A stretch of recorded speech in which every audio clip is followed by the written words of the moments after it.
ကျွန်တော်တပည့်မလေးတယောက်ဝယ်ခဲ့တဲ့ကြောက်လေးကိုပြင်ဖို့ကြည့်နေပါဗျာကြောက်တစ်ခုပြင်ဖို့ကြည့်တဲ့အခါမှာဆိုရင်အရေးကြီးတာကဒီကြောက်ရဲ့အားတာချက်အားနည်းချက်ပေါ့နော်သူကဘယ်နေရာတွေမှာအားနည်းမှဘယ်နေရာအားတာချက်ရှိလဲကြည့်ရမယ်ကြောက်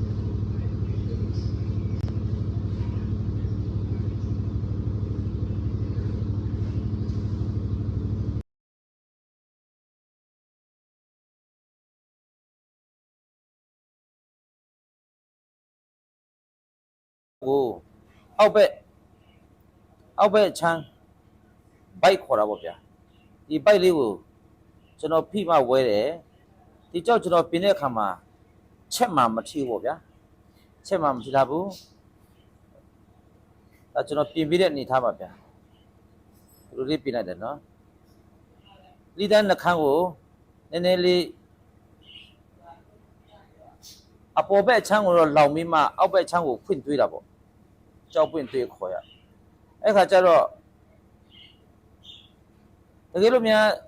ဒီကြောက်ကိုဒါကျွန်တော်တို့အပေါ်ဘက်ချမ်းကိုဒါပြင်မိမယ်ဆိုရင်ကြောက်ကအနာအပေါ်ကိုတအားကိုတက်သွားမှာဗျအဲ့တော့သူ့ငကိုအတိုင်းပဲဇောင်းလေးခြံထားတယ်ပြီးတော့အောက်ဘက်အချမ်းကိုပြင်တာပေါ့ဗျာအဲ့ခါကျတော့ကိုလိုချင်တဲ့